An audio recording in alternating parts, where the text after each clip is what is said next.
Bonjour à tous, ravi de vous retrouver dans Smart Job, votre rendez-vous emploi RH, c'est tous les jours, du lundi au vendredi, débat, analyse, expertise et vos rubriques habituelles. Au programme aujourd'hui, Bien dans son job, quand une entreprise bascule en tout télétravail, c'est le cas de Vistaprint.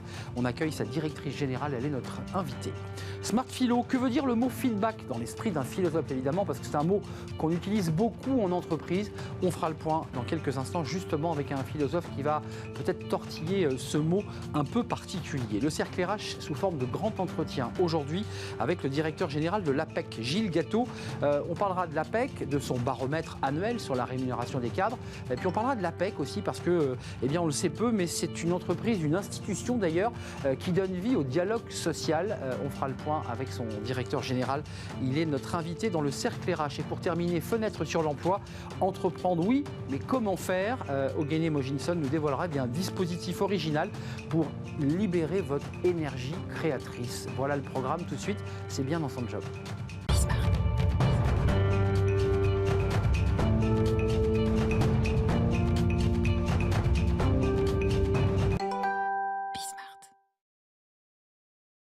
Bien dans son job, le thème aujourd'hui, bien évidemment, colle bien avec cette rubrique Bien dans son job. On en parle avec Sabine Léveillé. Bonjour Sabine, vous êtes directrice générale de Vistaprint France. On va parler avec vous, puisqu'il faut évidemment coller à notre rubrique, de télétravail et de la capacité que votre entreprise souhaite insuffler aux salariés, c'est-à-dire du bien-être, se sentir bien dans son entreprise. Et on en parle avec vous. Quelques mots sur Vistaprint France, 400 collaborateurs dans un groupe qui en compte 6000. Tout à fait. Alors, Vistaprint Monde compte 6000 collaborateurs. Le groupe compte une centaine de collaborateurs en France. Quelques mots sur Vistaprint, peut-être rapidement. On connaît votre campagne de publicité. C'est vrai, c'est bien. Et oui.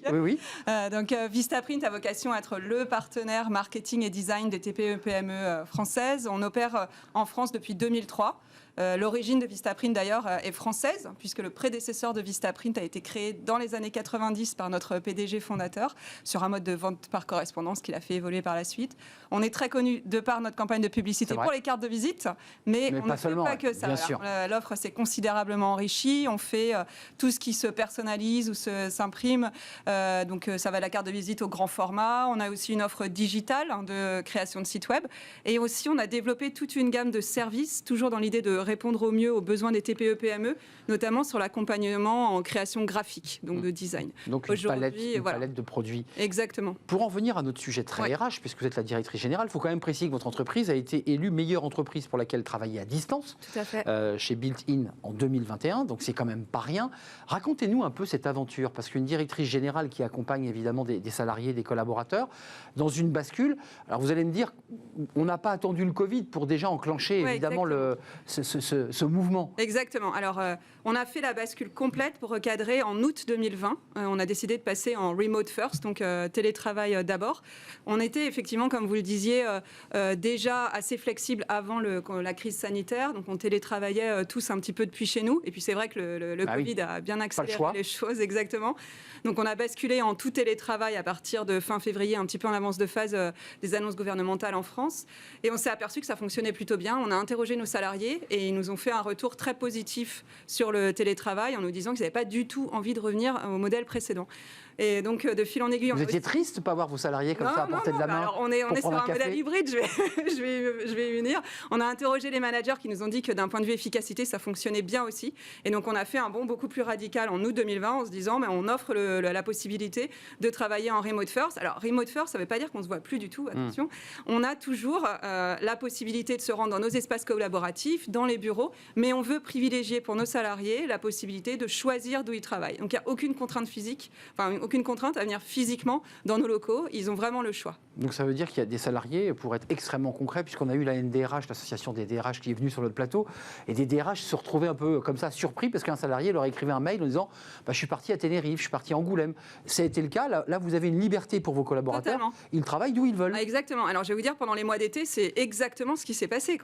Cette année et l'an passé, on a tous télétravaillé depuis les lieux d'où on souhaitait travailler en fait. Et pendant l'année, ça peut être effectivement le cas aussi. On va parler de Recharge Days, parce que ça, c'est c'est un élément très très contemporain là, des nouveautés de Vistaprint, nouveautés RH, c'est pas dans les produits évidemment que vous proposez, mais ça a une incidence aussi sur la qualité au travail. Qu'est-ce que vous disent vos collaborateurs quand une entreprise finalement va presque plus rapidement que la demande des collaborateurs? Alors on a un retour extrêmement positif de la part des collaborateurs. Encore une fois, ils sont vraiment responsabilisés. On leur offre la possibilité de choisir. Donc pour eux, c'est davantage de flexibilité, davantage de responsabilisation. Tout ça dans un climat de confiance. J'ajouterais un point qui est qu'on a fait ça en les accompagnant. On a mis en place un certain nombre d'outils pour faire en sorte que ça marche le mieux possible. Donc ça dit quoi dans la proportion des tranches d'âge de une entreprise assez jeune? Mais ça dit quoi? Ceux qui sont un peu plus âgés veulent vraiment hybrider? Non, pas forcément. Comment ça se répartit? On est tous, si on regarde l'équipe qui est dédié au marché français, on est à peu près tous à vouloir retourner travailler 1 à 2 jours par semaine de façon unanime, quelle que soit la tranche d'âge. Moi, je suis probablement dans les plus âgés, effectivement, mais tout le monde souhaite revenir travailler 1 ou 2 jours par semaine c'est utile. Et travailler le reste du temps. Ouais. Un dernier mot avant de parler du Recharge Day, parce que c'est important de parler aussi de la qualité de vie au travail. La marque employeur, j'imagine que c'est très très bon ça pour les recrutements, parce que quand on est élu meilleure entreprise de travail à distance, vous recrutez. Pour l'acquisition de nouveaux talents, c'est très bon. Pour la rétention, c'est très bon. Et pour l'acquisition, on peut aussi recruter depuis n'importe où, en fait. Que ce soit à Los Angeles, à Londres, à Aix-en-Provence, on peut recruter partout. Et vous nous confirmez que les résultats, la rentabilité, la productivité étaient au rendez-vous? Parce qu'il y a quand même en ce moment quelques résistances en cette rentrée. Il y a des patrons qui disent « mais attendez, on va rapatrier tout le monde, le télétravail, c'était hier ». Vous confirmez que ça fonctionne? Oui, je confirme que ça fonctionne. Encore une fois, nous, on est dispersés à travers le monde. Donc, de toute façon, on est amené à collaborer avec le bureau de Barcelone. On a des équipes, l'équipe qui s'occupe de la France, elle est distribuée entre Barcelone, Boston, Tunis et Paris et Bordeaux même. Donc on est de toute façon amené à télétravailler. C'est dans la culture de l'entreprise. C'était vraiment dans la culture de l'entreprise. C'est franchi plus facilement. Sabine Léveillé, parlons du Recharge Day, parce que ça c'est la petite nouveauté. Il y a le 100% full remote pour les volontaires, on est bien d'accord. Et puis il y a ce Recharge Day. C'est quoi, pour le mettre en français, c'est quoi l'idée? L'idée, c'est de recharger les batteries. Très concrètement, c'est un pilote qu'on a lancé en juillet-août de cette année. On a offert une demi-journée de repos supplémentaire à nos salariés, à l'intégralité de nos salariés. Par mois? Par semaine, une demi-journée par semaine. Le vendredi après-midi n'était pas travaillé. Donc ça couvrait tout le monde, y compris nos équipes de service client, parce que le service client est 100% interne, y compris nos équipes de production, avec pour ces deux fonctions des aménagements en termes d'horaire, parce qu'on ne peut pas fermer l'usine le vendredi après-midi. Bah oui. Mais c'était une demi-journée offerte par l'entreprise par semaine. L'idée étant encore une fois de contribuer au bien-être de nos salariés. Pour avoir un peu les coulisses d'une décision de ce genre, c'est-à-dire que le COMEX se réunit, la directrice générale, la RH, qu'est-ce que vous vous dites pour prendre une décision comme celle-là? D'abord parce que ça remonte de la base, ou vous dites, ouais c'est ça. Ça remonte de la base, et là c'est un pilote qu'on a fait. Donc là on a fini le vendredi 3 septembre, c'était le dernier jour dont on a, pendant lequel on a pu bénéficier. Quand vous dites pilote, c'est une expérimentation. Exactement, en fait. Ouais. Et puis on va regarder ce qui se passe, on va écouter maintenant, analyser un peu les résultats. On a déjà des excellents retours des gens de nos équipes, et on va ensuite, ça va informer la suite du process. Alors, juste ce détail, parce que j'ai eu le plaisir d'interviewer le patron du MEDEF, Geoffroy Roux de Bézieux, il y a quelques semaines. C'était à Marseille, pour Bismart. Et je lui posais la question de la semaine des 4 jours. Et je lui disais, mais vous êtes dans une logique du travailler plus. Et en même temps, des entreprises, vous faites partie de celle-là d'ailleurs, proposent à des collaborateurs de travailler moins. Comment vous vous situez par rapport à ce débat? Alors, vous ne trouvez pas comme ça que c'est un peu orthogonal comme sujet? Pas 4 jours, c'était 4 jours et demi. 4 jours et demi, voilà. Mais vous vous sentez en porte-à-faux? Non, pas du tout. Encore une fois, ça s'inscrit vraiment aussi avec... Ça va de pair avec le remote first, parce qu'on offre de la flexibilité à nos employés et de l'indépendance pour s'organiser dans leur travail. Donc c'est des RTT en fait? C'était un bonus, c'est venu en plus des RTT. C'est en plus des RTT? On n'est pas allé prélever dans leur compteur de RTT. La suite, c'est quoi dans l'évolution RH de votre entreprise? Parce que vous êtes très en avance, là vous avez avancé sur le télétravail, vous expérimentez, vous le pérennisez ou pas ce Recharge Day? J'imagine que on va voir. Encore une fois, on a fini il y a 15 jours. On va voir quelle est la suite qu'on va donner. Pourquoi? Quels sont les points de blocage là, sur lesquels vous dites? Il n'y a pas de point de blocage. On attend juste d'avoir un peu plus de recul, parce qu'on vient, encore une fois, c'était le 3 septembre, le dernier Recharge Day qu'on a eu. Donc on va voir, analyser les résultats. Le retour des salariés, pour l'instant, est extrêmement positif. Il faut qu'on voit, en termes d'impact sur l'efficacité, la productivité, etc., ce que ça donne. On va peut-être donner envie à ceux qui nous regardent d'envoyer un CV, de pouvoir vous proposer. Vous recrutez en ce moment? moment? Oui, on recrute. Combien de postes à pourvoir là, avant de nous quitter? On est une émission emploi. Donc on a 2 postes à pourvoir en ce moment. 2 postes à pourvoir. Ouais. Allez donc sur l'onglet recrutement nous chez rejoindre, exactement. Vistaprint. Ouais. Un dernier mot, vous avez dit quelque chose d'intéressant. Le service client est intégré, ça c'est important pour vous? Oui, le service client et la production. Tout ce qu'on commercialise et tous nos agents de service client sont des agents internes. Recharge Day, expérimentation qui n'est pas encore totalement validée sur la durée, mais qui a très bien fonctionné. Et puis c'est une entreprise, Vistaprint, qui est en full remote, on peut dire Exactement. comme ça. Sur le full remote, on est... Combien de salariés sont en full remote total? Disent, je reviens qu'une fois par mois, on va dire. Alors, sur la partie qui concerne l'activité française, tous les collaborateurs sont en full remote. D'accord. Après, on a encore une fois investi et on s'améliore. On n'a pas la vérité absolue dès le départ, donc on a créé des processus qui pourront nous permettre de faciliter tout ça, des processus de formation, de bien-être pour nos collaborateurs, on s'assure qu'ils sont bien installés chez eux, etc. Donc il y a plein. Et vous fournissez le matériel? Exactement. Oui, non, parce qu'il y a un débat là-dessus. Mais là, on est en train aussi de leur proposer une consultation avec un ergothérapeute pour être sûr qu'ils sont bien installés à la maison. On s'occupe de leur bien-être psychologique aussi. Donc il y a tout ce processus d'accompagnement et d'encadrement, je pense, de la mise en place du remote qui est importante, qui est itérative et qui va alimenter nos réflexions dans les... Avec possibilité pour ceux qui auraient un petit blues de pouvoir revenir aussi dans l'entreprise, parce que c'est pas toujours mais simple bien sûr, voilà. les espaces collaboratifs sont là. Et, Sabine Léveillé, merci d'être venue nous éclairer sur votre entreprise. Directrice générale de Vistaprint France, et on l'aura compris, en fait c'est un groupe mondial avec plusieurs centaines de collaborateurs. Le marché français est notre premier marché européen et l'un des tout premiers marchés mondiaux. Absolument. On n'oublie pas votre publicité parce qu'effectivement elle a marqué les esprits. On ne l'a pas oublié. Merci d'être venu sur notre plateau. Ça va vous intéresser? On va faire un petit pas de côté. C'est Smart et Philo, c'est notre rubrique avec un philosophe. Alors c'est des mots qu'utilisent les directeurs généraux, les RH, le feedback. Il me faut du feedback. Mais qu'est-ce que ça veut dire ce mot à travers l'esprit, l'analyse d'un philosophe? On en parle, c'est tout de suite. Smart Philo avec Jean Maty. Bonjour Jean. Bonjour Arnaud. Vous allez bien? Oui, ça va très bien. Philosophe consultant associé chez Noétique Biz, on dit Biz, hein, tout à fait. Qui est une agence de conseil et de facilitation qui, grâce à la philo, permet peut-être d'aborder ou de régler des problématiques dans le cadre de conduite au changement notamment. Alors là, vous êtes emparé, vous avez empoigné un mot dont on parle beaucoup sur ce plateau avec des managers, des patrons qui nous disent on n'a pas assez de feedback, j'ai pas eu de feedback. Vous avez choisi, à travers votre analyse de philosophe, de vous intéresser à ce mot. Un peu d'épistémologie, peut-être.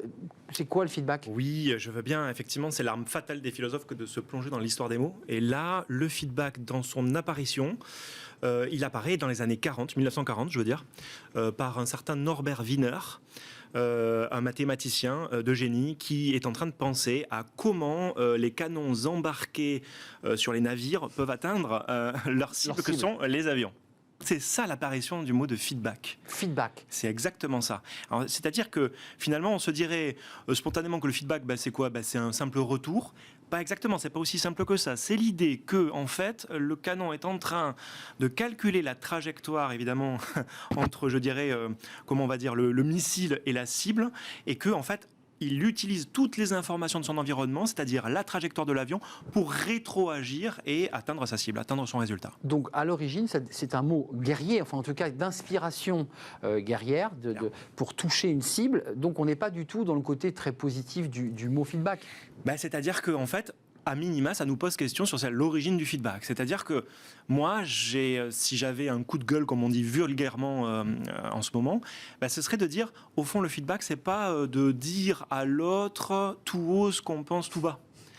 C'est souvent trop ça, en fait, le feedback. Je vais te faire un feedback, Arnaud, si tu permets, ta manière de présenter ceci, En fait, un feedback, c'est une engueulade, quoi. C'est une remontrance. Voilà. Le problème, c'est que c'est devenu ça, en fait, Arnaud. C'est exactement là où je veux en venir. Ce que je trouve intéressant, Jean, c'est l'analyse que vous faites sur le couple curiosité versus crainte-espoir. C'est-à-dire que dans le feedback, on ne sait jamais trop si c'est une remontrance ou si c'est plutôt aller chercher de l'info chez l'autre pour essayer d'aller mieux soi-même.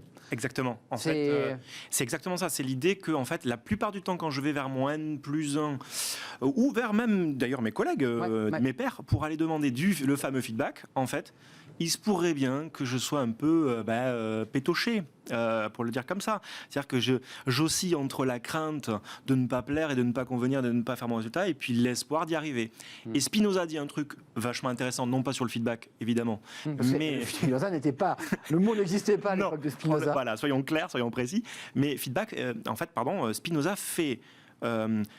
une notion très importante sur ce couple, en fait, crainte-espoir. Il dit qu'en fait, dans la crainte, il y a de l'espoir, et dans l'espoir, il y a de la crainte. Qu'est-ce que ça veut dire en clair ? En clair, il y a toujours de la peur.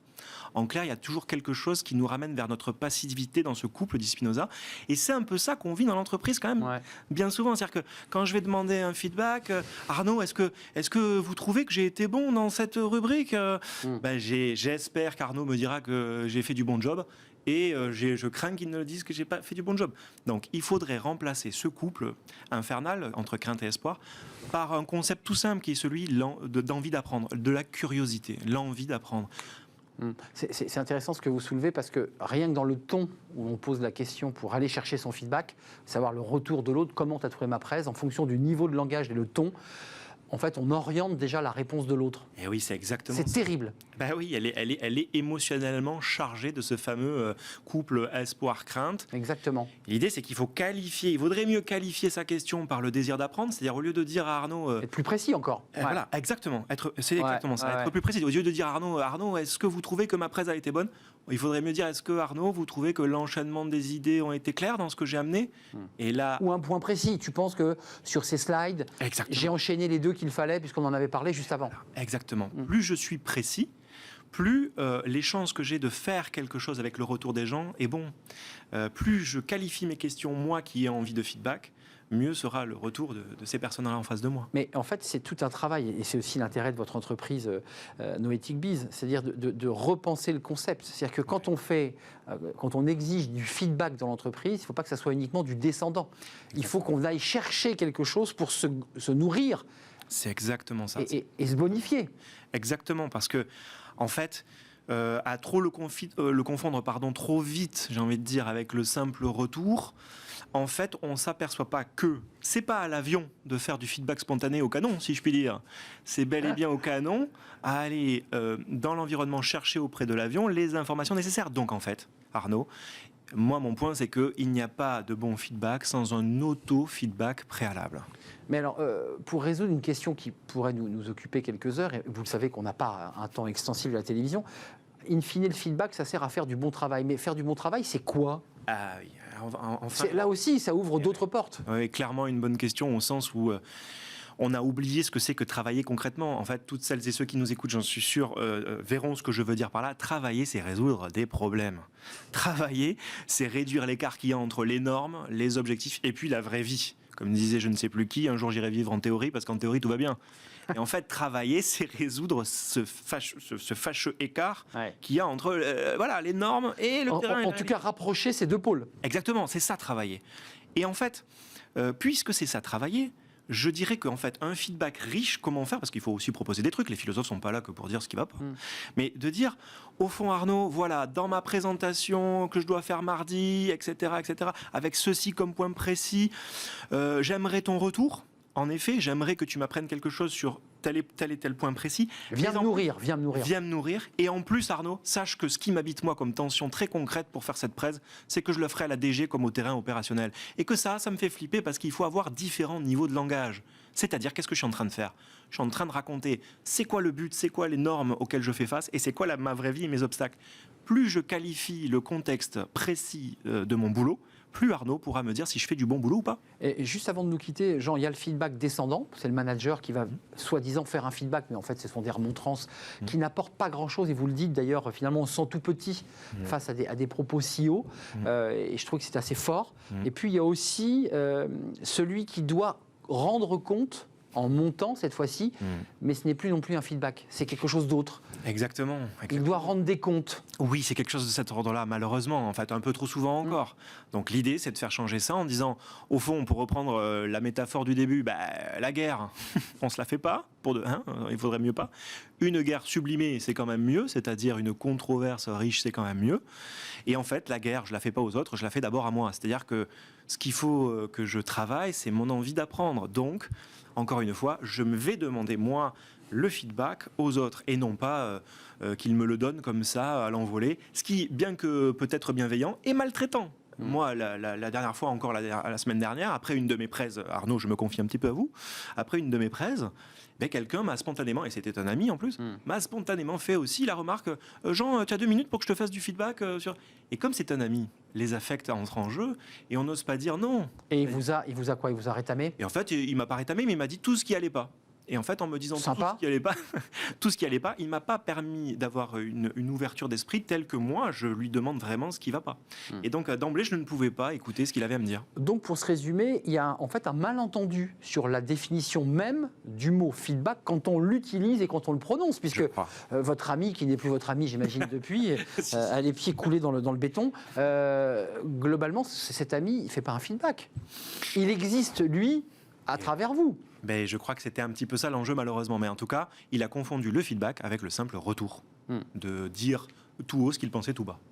N'oubliez jamais Norbert Wiener, si vous voulez chercher des informations sur cet homme qui s'est intéressé à la portée du canon pour toucher l'avion, puisque c'est la base du mot feedback. Juste un dernier mot, vous le philosophe qui avez les pieds dans l'entreprise, d'un point de vue purement corporate, quand on s'éloigne de la philosophie, ça sert à quoi finalement le feedback? Pourquoi on utilise autant ce mot en ce moment? Ça sert, à mon avis, tout le monde essaye d'en réengager les collaborateurs.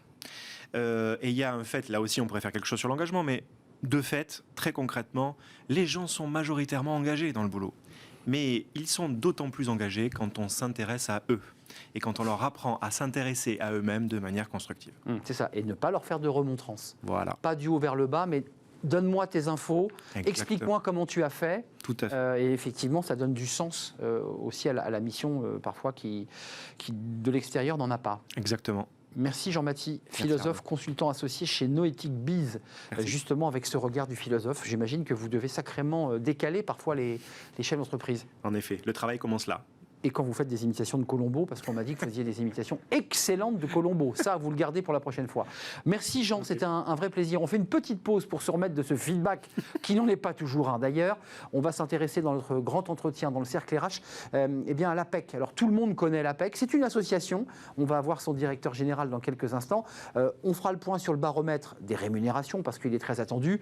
On parlera du salaire des femmes, puis on parlera aussi de l'APEC, parce que c'est vrai que l'APEC nourrit et constitue le dialogue social. On va en parler avec son directeur juste après cette courte pause.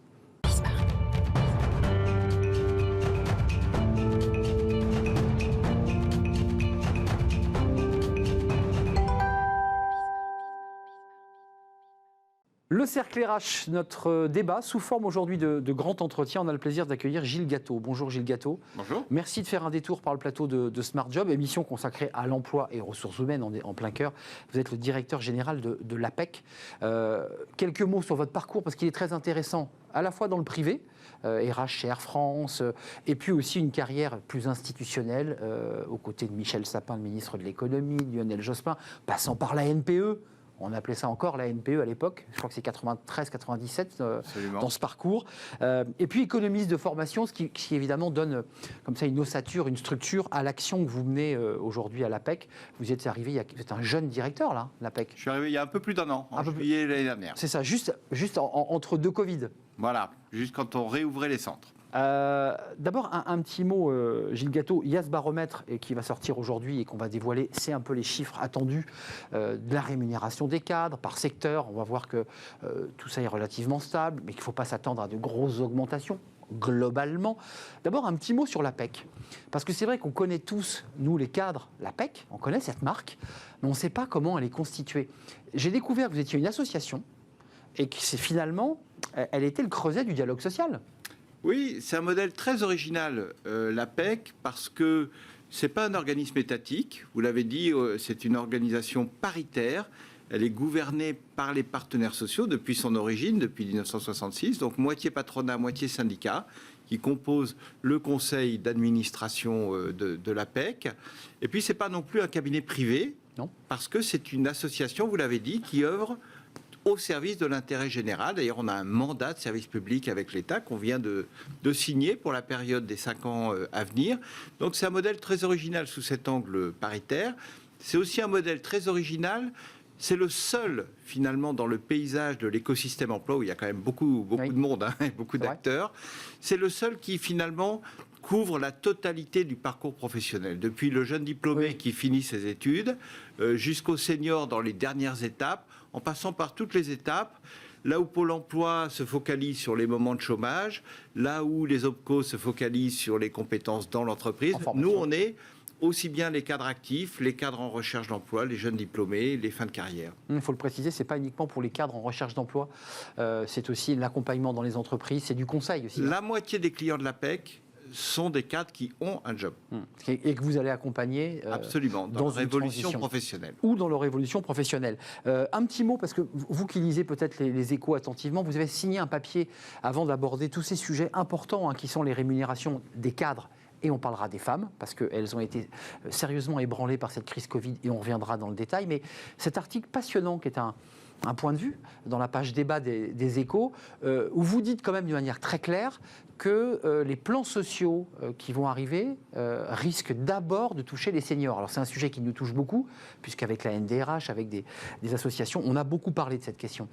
Vous avez une inquiétude particulière là, dans cette rentrée, que finalement ce soit les seniors qui soient ciblés en premier ? Oui, parce que c'est plus facile. Parce qu'il y a un consensus qui peut se faire autour de cette idée dans les entreprises, que ce sont les plus anciens qui partent, parfois eux-mêmes aspirent à partir. Et c'est toute cette tendance qui est quand même malheureusement très française, parce que nous savons que nous partons d'un point de départ où la France se singularisait dans les grands pays, le taux d'activité Est plus des faible. seniors les plus faibles. On avait remonté une pente depuis un certain nombre d'années, avec cette idée que la vie professionnelle s'allongeait à mesure que la vie s'allongeait, que c'était ça la tendance et c'était le mouvement. Je crains que cette crise ne marque un pas en arrière sur cette question parce que, encore une fois, il y a une espèce de réflexe, mauvais réflexe, de concentrer sur les plus expérimentés, les plus seniors, les départs. Je me tourne vers celui qui a été un conseiller, un chef de cabinet d'hommes politiques, de ministres éminents et de l'économie. Est-ce qu'il faut une loi ? Est-ce qu'il faut légiférer sur cette question des seniors, où on laisse, parce que c'est un vrai débat économique, on laisse l'entreprise décider de se séparer ou pas de ces seniors ? Qu'est-ce qu'on fait là, concrètement ? Qu'est-ce qu'il faudrait faire ? Alors, le directeur général de l'APEC, organisme paritaire, Bien sûr, une neutralité absolue. n'a pas d'idée sur cette question. En tant que DG de l'APEC, les partenaires sociaux, patronat et syndicats, ont à s'exprimer sur ces sujets. D'ailleurs, ils le font. Et ils font des propositions. Donc, je ne veux surtout pas m'immiscer dans ce débat. Après, ce que j'observe simplement, vous l'avez dit, j'ai vous signez une tribune à beaucoup de politiques publiques sur le sujet. On a eu des périodes où il y avait des dispositions législatives, on a eu des périodes de type pénalisation quand on se séparait d'un senior, ça on coûtait appelait plus cher. ça l'amendement de Lalande pour les anciens. Exact. Et puis, on a eu des périodes où, au contraire, c'était des incitations sous forme d'exonération de cotisation quand on embauchait un senior. Et on voit que, dans le fond, au-delà de tout ça, ce qui est le plus fondamental, c'est de changer le regard. Aujourd'hui, il y a un regard... Et le mot, peut-être. Et le mot, pourquoi pas, des cadres expérimentés ou très expérimentés. C'est comme ça que nous en parlons à l'APEC. C'est pas une question d'âge et derrière, il y a beaucoup d'expérience.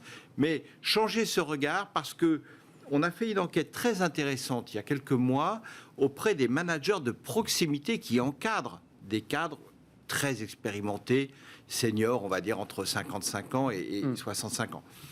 Et qui montrent que ils les trouvent engagés, impliqués, qui sont plutôt des facteurs d'ailleurs de régulation dans une équipe. Donc ça tord le cou à des clichés, dans les moments en fait. de crise. Donc derrière, il y a le cliché, ils ne s'adaptent pas, ils sont fatigués. Ouais, il ne sait pas aller sur Internet. C'est pas une réalité. Et encore une fois, après 55 ans, on a encore un quart de sa carrière à faire. Un cadre aujourd'hui, 43 ans de vie professionnelle à faire pour une retraite à taux plein. Quand vous démarrez à 23 ans après les études, ben voilà, vous les 65 ans, l'âge pivot, on y est déjà. Oui. Donc, Et à 55 ans, 10 ans de carrière à faire. Et je ne vous lance pas évidemment sur le débat des retraites, puisque une neutralité absolue du directeur de l'APEC, on l'aura bien compris, mais il y a le débat évidemment des réformes des retraites et du travailler plus longtemps qui est posé évidemment. Fermons cette page, le baromètre. Alors c'est le baromètre 2021 des rémunérations des cadres, rentrons dans... Alors c'est très attendu ce baromètre parce qu'il est référentiel dans le milieu professionnel, chez les journalistes, le baromètre fait figure de référence. D'abord le grand trait de ce baromètre, pour les cadres, c'est qu'on est stable. 50 cas depuis 2018, en moyenne, salaire médian. Ça ne va pas progresser. Hein. Alors, pour 2020, c'est fait. C'est fait. C'est un regard rétrospectif. Pour 2021, on va voir. Il y a des choses qu'on attendait et des choses qu'on attendait moins. Dans ce baromètre, vous l'avez dit, c'est un rendez-vous annuel. Donc, c'est le moment de repérer un peu les tendances. On s'attendait finalement à ce coup d'arrêt dans la dynamique salariale des cadres, ça, en période de crise, c'est pas étonnant. On a moins de cadres qui ont été augmentés l'année dernière que les années précédentes. 38%, c'est 10 points de moins que les années précédentes. Par contre, il y a quand même quelques éléments de surprise, des bonnes et des moins bonnes. On commence par les bonnes ? Alors, on peut commencer par les bonnes. Par exemple, les rémunérations variables. Voilà typiquement des ajustements possibles pour les entreprises dans la crise. Eh bien, les rémunérations variables des cadres, en moyenne, évidemment, ça dépend des entreprises, mais en moyenne, ont été aussi importantes en 2020 qu'en 2019. Donc, les entreprises n'ont pas sacrifié. Alors, parfois, elles n'avaient pas le choix. Ce qui est intéressement, participation, ça se rapporte au résultat de 2019, qui était très bon. Il fallait bien sûr verser ce qui était prévu. Ce qui sera moins bon pour 2022. Mais par contre, en 2021, sur les résultats de 2020, on aura sans doute des choses moins fortes. Mais sur le reste des bonus, qui sont plus discrétionnaires ou à la main du management, eh ben, manifestement, il y a eu un choix de pas massacrer cette rémunération variable. La notion de télétravail, la PEC, je dirais, dans cette étude, dans ce baromètre, on ne le sent pas. On est sur le salaire, on est sur les médians, on est sur les tranches d'âge. Et c'est d'ailleurs très, très intéressant. Le télétravail est en train de bousculer le modèle des cadres, parce qu'ici, sur ce plateau, on a des experts qui nous disent les cadres partent, ils ont l'envie de faire, ils veulent partir loin, ils veulent plus rester en Ile-de-France. Vous le ressentez, ça ? Oui, on le voit tous les jours dans les centres APEC. Moi, je circule pas mal. Et dans beaucoup de centres, on a ces afflux de cadres franciliens qui viennent et qui cherchent pour eux-mêmes. Donc ça bouge, ils ont envie de partir. Aussi. Voilà. Après, il y a forcément un peu de distance entre le rêve et la réalité, entre ce qu'on va vraiment pouvoir trouver. Ce qui est sûr, c'est que le télétravail bouscule, redistribue les cartes à la fois d'organisation du travail dans l'entreprise et du management, ça c'est sûr, et on l'a déjà expérimenté maintenant depuis 18 mois, mais aussi sur le marché du travail, ça on n'en a pas encore vu toutes les implications. C'est-à-dire que quand vous pouvez télétravailler 3 jours, 4 jours, parfois même sur certains métiers davantage, on l'a vu en début d'émission, venir dans son entreprise que 2 ou 3 fois dans le mois, eh bien évidemment, tout d'un coup, la distance géographique cesse d'être un obstacle. Pour le meilleur, ça peut être un moyen d'attirer dans des zones moins attractives, on va dire ça, des cadres qui ne sont pas obligés de déménager pour s'y installer, ou pour le pire, c'est-à-dire des compétences cadres, ingénieurs, expertes, qui sont aspirées finalement par des centres, par exemple en Ile-de-France, des gens qui habitent en région, qui n'ont pas du tout l'envie de s'installer en Ile-de-France, mais bénéficient pour un salaire plus élevé, s'il s'agit de télétravailler, d'y aller 2-3 fois par mois. Et ce que je dis par rapport à Paris, sacrifice parce que, bien sûr, ça peut être valable sur l'Allemagne, sur la Suisse. Donc on peut avoir demain des phénomènes d'aspiration de cadres en télétravail, et tout d'un coup, un expatrié n'est plus vraiment un expatrié, un frontalier n'est plus vraiment un frontalier. Bien sûr. Il travaille pour une entreprise qui n'est plus située sur le territoire. Donc ces impacts-là, on ne les a pas encore vus vraiment, mais ils sont devant nous. Mais ils sont en marche. Internet ayant finalement fait tomber toutes les frontières, parce que c'est de ça dont il est question. On peut effectivement être un cadre à distance, en gardant son cadre de vie plutôt agréable en province. Ce qui est intéressant dans l'étude, j'allais dire que c'est plutôt une tendance assez lourde chez les cadres, c'est quand on bouge, et on l'entend souvent, le manager vous dit, écoute, sors, va prendre plus de salaire à l'extérieur et puis tu reviendras chez nous quand tu as été augmenté. C'est ce qu'on entend et on l'entend souvent. Et là, on le voit, 66% des cadres ayant changé l'entreprise en 2020, sans période de chômage, ont vu leur rémunération augmenter. Ça, c'est intéressant. Oui. Ça c'est assez classique. C'est assez classique et la crise n'a pas changé ça. Et ils ont été augmentés autant que les années précédentes. Ce qui signe d'un marché du travail où il y a toujours des tensions, même en 2020, même avec ce confinement, même avec tout ce qu'on a vécu. Il y a eu des tensions et les mobilités, certes moins nombreuses qu'à l'habitude, on a 6% de cadres qui ont changé d'entreprise l'an dernier. Pied sur le C'est frein. le chiffre le plus bas depuis 15 ans. Hein. Sécurité. Donc, un peu moins parce que un peu de sécurité, beaucoup d'incertitudes, on attend de voir. Mais pour ceux qui ont fait ce pari, ça a été payant. Et c'est un pari, effectivement. Une parenthèse, parce que je veux qu'on parle des femmes, il nous reste du temps, bien sûr, mais le focus sur les femmes est intéressant. Les métiers de la tech, on a beaucoup d'experts sur ce plateau et de CEO d'entreprises qui nous disent on ne retrouve pas, on cherche le mouton à 5 pattes, on cherche les experts, on ne les a pas. La tech, je la mettrais à part chez les cadres, non? Vous avez cette impression? C'est un secteur sous tension absolue. Oui, et ça, c'était le cas avant la crise déjà. Et encore plus. C'est le cas aujourd'hui, et c'est pas étonnant. La crise n'a pas, par miracle, fabriqué des milliers de data scientists ou d'informaticiens pointus. Voilà. Après, donc on a une question un peu structurelle. On a aussi, sur ce sujet-là, une question de regard sur le recrutement qui doit, nous semble-t-il, évoluer. En tout cas, nous, à l'APEC, au quotidien, quand on accompagne des TPE-PME, notre cible, nous, c'est les TPE-PME. 85% des clients de l'APEC, c'est des TPE-PME. Quand ils cherchent des candidats et qu'on ne les trouve pas parce qu'ils n'existent pas sur le marché, les compétences qu'ils recherchent, ou les grandes entreprises, finalement, les ont pris. ont des leviers d'attractivité, évidemment, bien plus forts, eh ben, il faut déplacer un petit peu le curseur, regarder qui on peut faire évoluer, peut-être même de l'interne de l'entreprise, peut-être sur le marché des gens qui vont pouvoir faire la passerelle, mais en formation, pour lequel on va à la fois accompagner et décaler un peu le regard. Il est peut-être un peu plus vieux que ce que j'imaginais, ou au contraire un peu plus jeune, ou moins expérimenté, mais il fera l'affaire. Et au bout du bout, on arrive à réussir beaucoup de recrutements, y compris réputés difficiles, voire impossibles. On ne fait pas la fine bouche, pour le dire un peu abruptement, c'est-à-dire qu'on s'adapte aussi à la configuration d'un marché. Oui, sans forcément baisser son niveau d'exigence, d'attente finalement, mais en se disant que d'autres personnes que des gens opérationnels à 100% demain matin peuvent faire l'affaire, parce que c'est pas demain matin,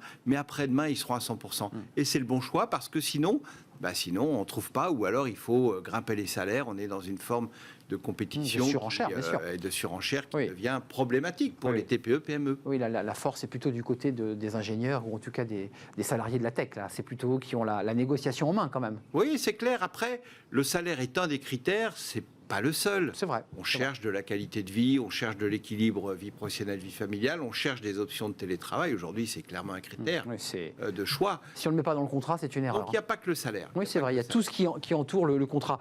Un dernier chiffre sur les cadres, 43% de ces cadres, dans votre baromètre, comptent demander une augmentation en 2021. C'est-à-dire, globalement, on leur a dit, c'était une année difficile, on a un peu tiré la langue, c'est compliqué.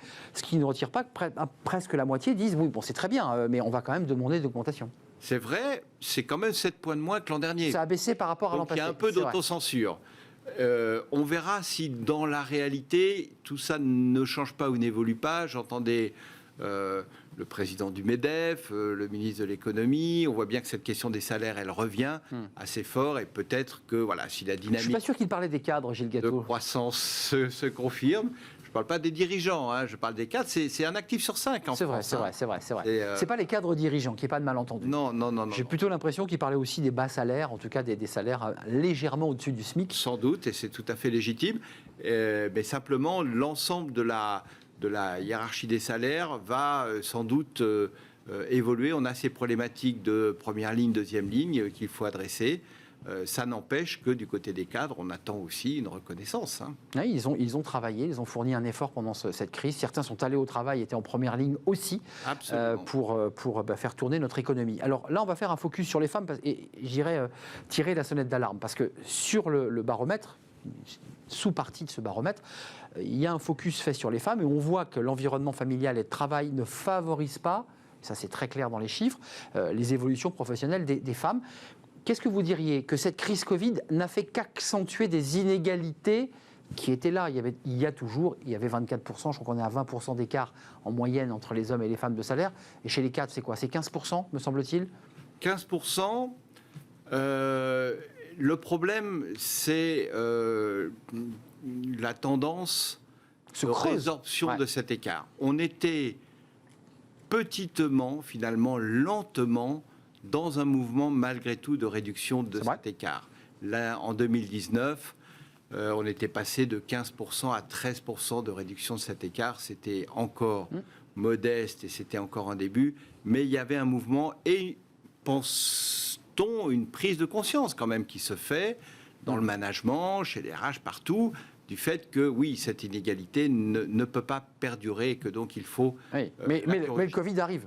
La crise Covid arrive, et là, ce qu'on redoutait un peu l'an dernier, on avait un peu alerté sur le fait que des marges de manœuvre salariales réduites, il ne fallait pas que ça ait comme conséquence d'abandonner cet objectif de réduction des inégalités. Et malheureusement, non seulement on n'a pas progressé pour réduire ces inégalités en 2020, mais au contraire, on a fait un pas en arrière, on est remonté à 15% d'écart salarial, c'est-à-dire c'était vraiment un pas en avant, un pas en arrière, et on se retrouve au même point. Là, je pense qu'il y a quelque chose qu'il faut absolument collectivement prendre en considération comme étant un objectif qui doit résister à ces périodes de crise et s'imposer vraiment comme une exigence. Il y a des chiffres alors, qui sont, j'allais dire, classiques, mais qui ne sont pas bons sur ce qui pèse, ce qu'on appelle la charge mentale sur les épaules des femmes, avec des femmes cadres, 54% des hommes cadres et 78% des femmes cadres, hein, là c'est encore plus intéressant, considèrent qu'une femme qui a des enfants est freinée dans son évolution professionnelle. Mais je voudrais rajouter à cela, qui sont des chiffres qu'on connaissait avant le Covid, qu'est-ce qui s'est passé avec la crise Covid? Pourquoi il y a eu ce creusement des écarts? Qu'est-ce qui s'est passé dans les entreprises?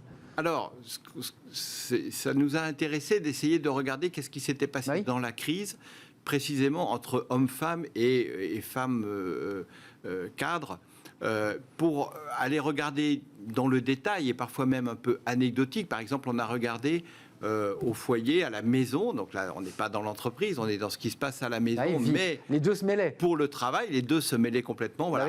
Quand il y avait un bureau, quand il y avait un salon, où est-ce qu'on s'installait pour télétravailler? Eh bien, sans surprise, malheureusement, d'une certaine façon, c'est l'homme. Lorsqu'il y a un bureau, c'est beaucoup plus souvent l'homme qui l'occupe que la femme. La femme, elle est plus dans le salon, dans la chambre, dans la cuisine. Comme elle peut, quoi. Voilà. Donc, il y a quelque part un reflet, finalement, de cet état qui se transpose dans l'espace domestique de la maison. Donc, ça interpelle tous nos comportements. Ce qui est intéressant, c'est que quand on questionne les hommes et les femmes cadres sur... Mais alors, pour faire évoluer cette situation, qu'est-ce qui doit changer? Le premier facteur qui est mis en avant vraiment massivement chez les hommes et chez les femmes, évidemment dans des proportions plus importantes chez les femmes encore que chez les hommes, c'est le changement des mentalités des dirigeants et des managers. Il y a cette idée que dans le fond, comment faire, on sait comment faire. Ce qui manque, c'est une volonté de faire parce qu'on n'a pas complètement intégré dans nos mentalités ce principe d'égalité qui doit s'imposer. Mais encore une fois, ce n'est pas du tout pour vous faire sortir de votre rôle de directeur de l'APEC, mais certains militent pour une égalité des salaires hommes-femmes, que la loi impose une égalité des salaires, à diplôme égal, salaire égal. Ce qui n'est pas le cas aujourd'hui. Mais la loi l'impose aujourd'hui. Mais elle n'est pas respectée. Dans la pratique, ça n'est pas ça. Donc ce n'est pas juste une question de loi, je pense, c'est aussi ça que nous disent les femmes et les hommes cadres quand ça suffit pas. C'est que la loi, c'est pas, et ils nous disent pas qu'est-ce qui manque en premier, c'est une nouvelle loi. Ils réclament pas de loi, nous disent non, c'est une modification des comportements et donc des mentalités qui inspirent ces comportements. Donc pour bien se résumer sur cette question-là, il y a une forme de discrimination conscientisée des managers, discriminant les femmes au profit des hommes, qui viendrait justifier l'écart de salaire, pour essayer d'être plus près de la granulométrie du sujet là. Oui, et que quelque part, l'attendu maintenant pour que cette égalité devienne plus réelle, elle est d'abord sur les salaires. C'est là que c'est censé être le moins compliqué. Derrière le 15% qu'on évoquait tout à l'heure, 15%, c'est entre hommes-femmes et femmes cadres moyennes. Oui. Quand on affine le diagnostic et qu'on regarde à profil identique en termes de formation, de diplôme, et à poste identique. Donc là, il n'y a plus de question oui, mais c'est normal parce qu'il y a plus d'hommes ingénieurs, il y a plus de Sortie tension d'école, ou d'accord. informaticiens. C'est vrai, en tech. C'est des métiers qui sont plus en tension, donc les salaires augmentent plus vite, c'est normal. On neutralise ces effets-là et on fait des choses comparables. L'écart, il se réduit, mais il est toujours de 8%. On a 8% d'écart inexpliqué à poste C'est ça. et responsabilité identique. Et ce chiffre, le tragique de cette affaire, c'est qu'il ne bouge pas, ce 8%, depuis maintenant, à la PEC, on le mesure depuis 2014. Chiffre structurel, en Tous les quelque ans. sorte. Depuis 2014, il n'a pratiquement pas bougé. Gilles Gâteau, il y a deux éléments, deux indicateurs. Alors, on vient de voir le salaire, 8%, ce chiffre est intéressant parce que 15, c'est sur la globalité. Puis quand on lime tout ça, on est à 8, mais c'est toujours pas bon. Et puis, il y a des éléments quand même qui sont liés au Covid. Une situation d'épuisement professionnel à 36%, alors que précédemment, elles étaient à 23%. Le chiffre était 23%, donc on a augmenté. Et des femmes qui indiquent que la crise sanitaire a été synonyme de stress, d'allongement des horaires et de pression hiérarchique accrue. Ce qui d'ailleurs est très contradictoire avec l'idée qu'elles Il y a sont... plus d'autonomie Exactement. dans le télétravail. Et que par ailleurs, elles n'ont pas été récompensées de leurs efforts par un salaire moindre. Enfin, c'est pour clore notre page salaire. Qu'est-ce qu'on fait là aussi? Parce qu'il y a le télétravail heureux, joyeux, parce qu'on est en plein air, parce qu'on a un bel espace. Et puis, il y a eu ce télétravail un peu subi, un peu... Comment on réinvente ça, là? Qu'est-ce qui se dessine, là, dans les limbes? Alors, vous employez le bon mot de réinventer. D'une certaine façon, le télétravail subi à haute dose, pour ne pas dire à 100%, qui s'est imposé pendant cette crise sanitaire, n'est pas le bon modèle. Et c'est d'ailleurs pas l'aspiration des hommes et des femmes, En hybride, là, maintenant. ni l'attente des entreprises, qui ont besoin de faire vivre des collectifs de travail, qui ont besoin de collaborateurs qui se rencontrent et qui échangent, et pas seulement sur Zoom ou sur Teams. Donc, c'est maintenant que l'on va réinventer, finalement, en entrant dans un mode plus pérenne, plus durable, qui n'est pas le retour à la case d'avant, ça c'est fini. Ce monde au télétravail au compte-gouttes est terminé. Maintenant, il sera massif. On le voit, les accords d'entreprise. Même chez les TPE, PME, Gilles Gâteau, vos clients, ils sont... Parce que c'est souvent les entreprises qui hésitent un peu. Elles ont du mal à franchir le pas. Elles ont du mal, mais d'une certaine façon, on a vécu avec cette crise un tel accélérateur de la transformation qu'elles ont vu aussi que ça marchait. Donc maintenant, on va revenir à quelque chose qu'on va inventer, entreprise par entreprise, métier par métier et personne par personne, d'une certaine façon, de chercher et de trouver son bon équilibre. Je crois qu'il y a un enjeu qu'il ne faut pas sous-estimer.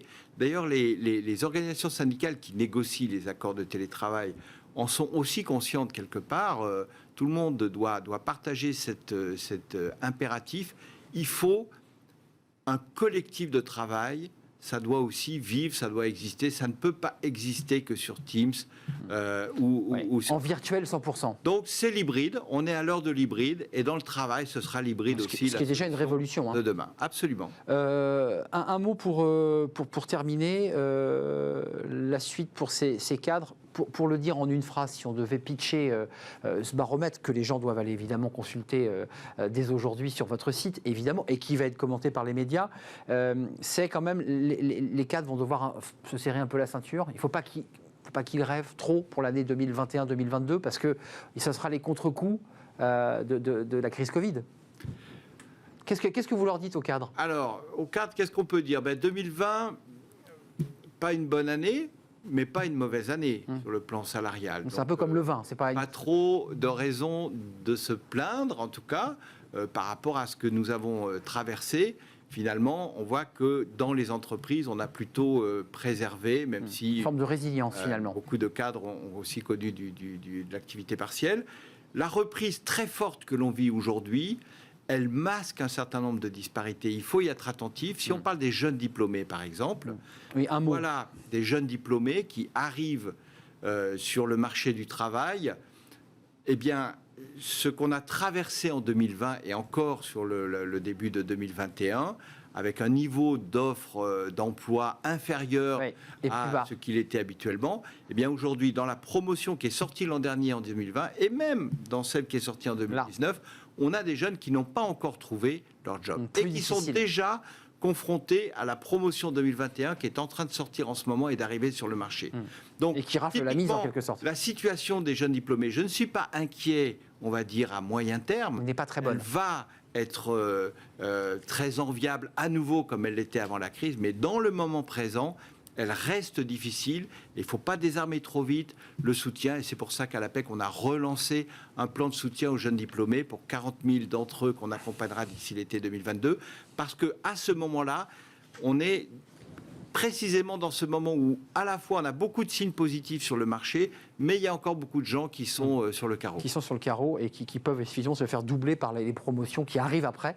Eux sont dans une forme de décalage, dans une sorte de trou d'air, donc il faut les accompagner. Absolument. Et il y a un plan de soutien de l'APEC, vous faites bien de le signaler. Ce baromètre à lire attentivement sur les femmes, mais aussi sur les cadres, vous qui êtes cadre, la manière dont peut-être votre salaire va évoluer, ou pas d'ailleurs, en 2021, puisque peut-être que vous reviendrez nous voir pour le baromètre 2022.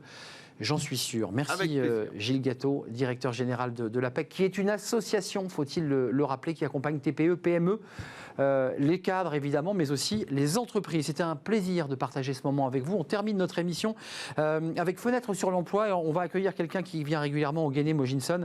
Elle est membre d'Entreprendre pour apprendre. C'est un très joli mot, mais qu'est-ce que c'est que donc ? Elle va tout nous expliquer.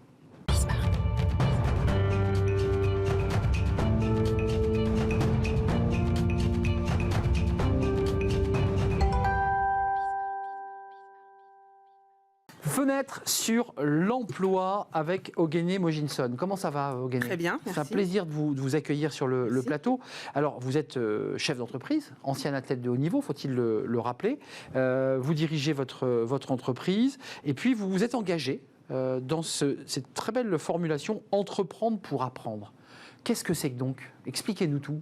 Alors, Entreprendre pour apprendre, c'est une association loi 1901 qui qui veut pousser les jeunes à entrer sur le monde du travail en ayant déjà une belle vision de l'entreprise. Donc, on les prépare au monde de l'entreprise, on leur fait créer une mini-entreprise. Comme en école de commerce un peu. Alors, comme en école de commerce, mais en ayant aucune compétence théorique sur la création d'entreprise, on les lance dans le bain. On leur dit, voilà, est-ce qu'il y a des choses sur lesquelles vous avez envie de travailler, des irritants, on fait un brainstorming, on leur dit, bon, vous créez une entreprise, quel est le projet que vous voulez porter ?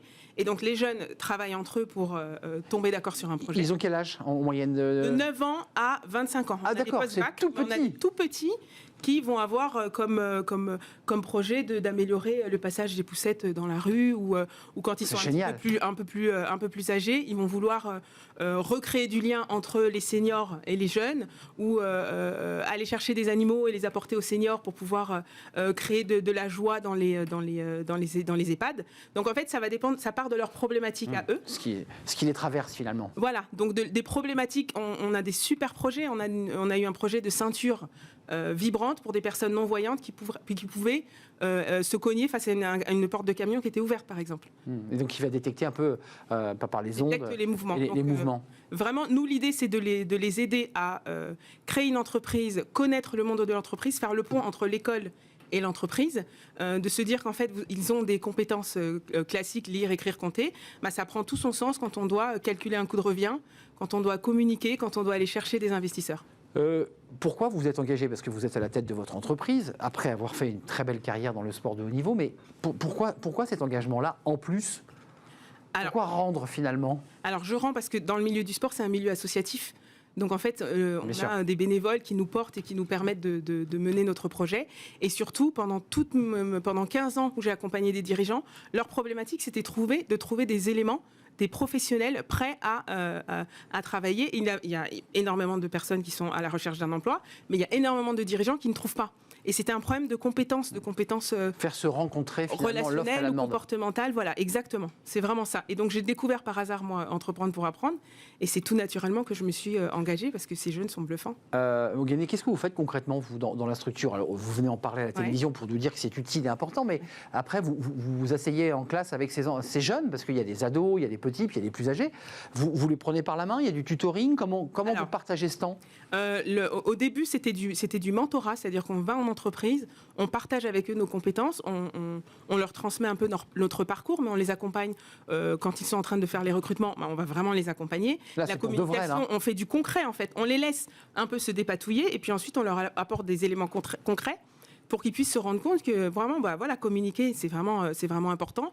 Aller chercher des investisseurs, c'est pas aller demander aux parents de les aider, c'est aller voir des adultes en dehors du collège, en dehors du lycée. Et c'est vrai que du coup, on voit même les cadors au niveau des classes, parfois, ils ont un petit peu de mal. Mais en fin d'année, c'est vraiment le feedback des jeunes, c'est de se dire, mais j'ai fait des choses dont je me croyais vraiment pas capable, je peux parler en public. On est bien d'accord que pour ces jeunes qui sont mineurs, hein, puisqu'on parle de collégiens ou même de lycéens, c'est pour de faux. C'est-à-dire qu'ils vont au bout de l'histoire, mais à la fin, ils la créent l'entreprise, ou c'est d'abord une aventure personnelle humaine sur eux-mêmes? Ça aboutit ou pas? Alors, ils sont étonnamment, ils sont très challengers, les jeunes. Donc, du coup, c'est une vraie structure que l'on crée. On a des salons départementaux et régionaux pendant lesquels ils défendent le projet et ils sont en concurrence avec d'autres mini-entrepreneurs. Donc, ils passent de stand en stand et ils s'aperçoivent de ce qu'ont fait les voisins dans des collèges ou des lycées voisins ou ailleurs.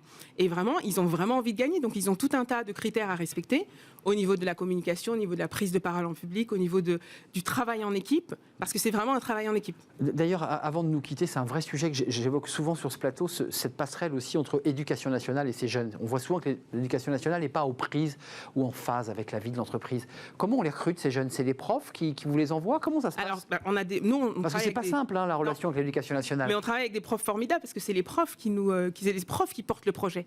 Surtout au début. Après, les jeunes se prennent au jeu, mais ce sont les profs qui, il y a une relation triangulaire entre le prof, le mentor, l'association pour donner les outils. Les jeunes de 12-15 ans, ils font un marketing mix. Vraiment, ils sont dans les conditions, c'est une vraie entreprise. Et on a un retour des entreprises qui les reçoivent plus tard en stage, qui nous disent, mais on n'a jamais eu des stagiaires comme ça. Ça génère une maturité, une connaissance technique. Ils savent ce qu'ils veulent, et puis ils créent des sites internet. Enfin, vraiment, ils mettent quelques claques quand même, parce que le temps d'une année, ils créent un site internet pour leur projet, ils ont des réseaux sociaux, ils communiquent. Vraiment, ils jouent le jeu pleinement. C'est vraiment une vraie entreprise. Et en retour en classe, qu'est-ce que vous disent les profs? Ils doivent avoir des élèves totalement différents, métamorphosés. Oui, au niveau de la cohésion d'équipe, au niveau du fait de travailler ensemble, d'avoir appris à lâcher sur un projet qui n'était pas le sien, mais travailler avec les autres. Vraiment, ça met une autre ambiance dans la classe, et c'est ce qui fait qu'on a de plus en plus de projets qui éclorent. Ogene Mojinson, je n'ai pas cité le nom, Idoko, hein. Enego Stratégie. Enego Stratégie, ça c'est votre entreprise, c'est votre bébé, puisque vous l'avez créé il y a combien? Vous nous racontiez, il y a 3 ans, hein, c'est presque en fin de carrière, vous avez commencé déjà à basculer vers le monde de l'entreprise, vous aussi, et puis là vous rendez à ces jeunes une adresse, peut-être une adresse concrète, Entreprendre pour apprendre. Alors, Entreprendre pour apprendre Île-de-France, donc on a un site internet, il y a une page LinkedIn qui est très active. On est présent sur tous les réseaux sociaux, c'est très facile à retrouver, ils communiquent de plus en plus. Et vraiment, donc, nos portes sont ouvertes, on a vraiment besoin de bénévoles et de partenaires pour continuer à porter le projet. On a 15 salariés, alors que, oui, on a 15 salariés sur l'Île-de-France. Pardon, 17, il y en a 2 qui viennent d'arriver. D'accord. Et plus on a de salariés, plus on peut porter de projets. Donc pour l'instant, on refuse des projets. Mais combien d'enfants? Combien d'enfants et de jeunes adultes? Alors, à peu près 4000, entre 3000... bah oui, parce qu'en fait, il y a 10 à 15 jeunes par projet. On a plus de 300 projets sur l'Île-de-France, sur l'année. Et donc, et là, avec la reprise des activités, on va pouvoir faire un salon physique et on a hâte, on va vous inviter d'ailleurs. Alors vraiment volontiers, j'aime beaucoup cette initiative, Entreprendre pour apprendre, 4000 jeunes et la structure qui recrute ou qui a recruté et des bénévoles. Ça c'est important que vous puissiez apporter vos compétences. Vous le ferez vivre évidemment sur les réseaux sociaux parce que je sais que vous allez faire vivre ce moment-là. Rajoutez-nous l'adresse. Entreprendre pour apprendre, île-de-france.fr. Le message est passé. Ogene Mojinson, c'est un vrai plaisir de vous accueillir. Merci. Comme à chaque fois. À très bientôt. Merci de nous avoir suivis. C'est la fin de notre émission, vous l'aurez compris. Merci à toute l'équipe. Merci à Alex Polou à la réalisation. Merci à Saïd au son. Merci à Fanny Griesmer, bien entendu. Merci à Margot Ruot et à vous qui nous regardez et qui nous suivez chaque jour. Je serai là demain, bien entendu, pour de nouvelles aventures, de nouvelles rencontres, de nouvelles interviews. À demain. Bye bye.